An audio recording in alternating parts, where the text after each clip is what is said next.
Welcome back sa ating YouTube channel mga kapakstop.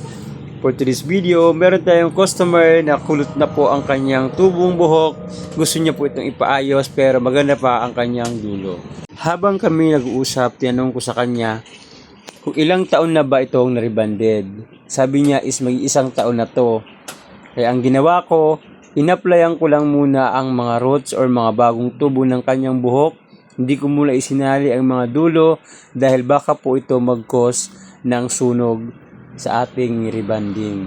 So ang ginawa po natin is in-apply natin ngayon ng pinaka-roots lang. Tapos mamaya pagkatapos nating magbabad at maluto ang buhok niya ay idediretso na natin siya pero hindi sagad na sagad dahil pwede pa rin po itong mag-cause ng sunog at syempre aalalayan nyo po ng tubig para hindi po madamage ang buhok ng ating nire-rebanan.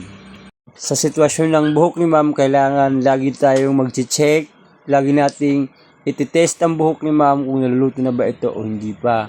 Dahil isang pagkakamali lang to ay pwede itong masunog.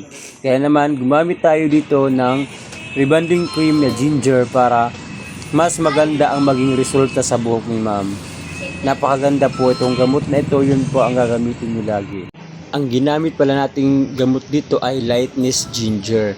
Ang lightness ginger po ay hindi po ito masyadong matapang sa buhok kaya lagi ko po itong ginagamit sa mga natural na tubo. After nga natin mababad at makitang luto na ang buhok ni madam, diretso na tayo sa pagbabanlaw at ang pagbabanlaw ay dapat maayos at malinis.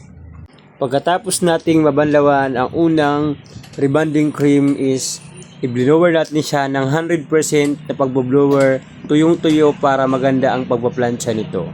After matuyo ng ilang minuto ang pagbo-blower, dumiretso na ako sa pagpaplansya.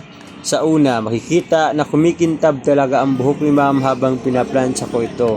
So kapag magpaplansya kayo ng una, siguraduhin ninyong niluluto ang buhok para hindi pa ulit-ulit ang ating mga ginagawa.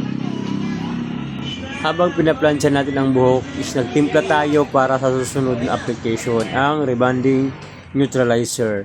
So pagkatapos natin magplansya niyan, mag-a-apply tayo ng neutralizing lightness. So ang pinakapangalawa po ito ng pang-reban ng ating sunod na i-a-apply. Tapos natin magplansya sa unang gamot ay makikita na nagbabad tayo ng neutralizing cream ang pangalawang pang-reban. So dapat laging maganda ang pag-apply para maganda ang resulta ng ating buhok. Pagkatapos nga naming ma-applyan at binanlawan ang pangalawang pang-reban, ito na pala ang resulta ng buhok ni madam. Binablower na po namin para sa final result ng pagpaplansya.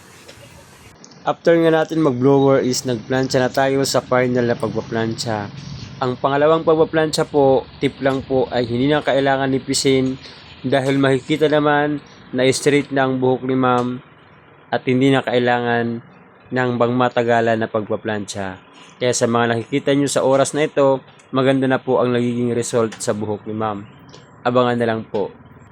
At ito na nga ang final result ng reband ni madam. Napakaganda, napaka-shiny, napakamura, abot kayang halaga ng pagpapariban. Makikita naman na ang resulta ng buhok ni madam ay parang professional ang pagkakagawa. Napakakintab, and God bless. Thank you. Maraming salamat sa inyo.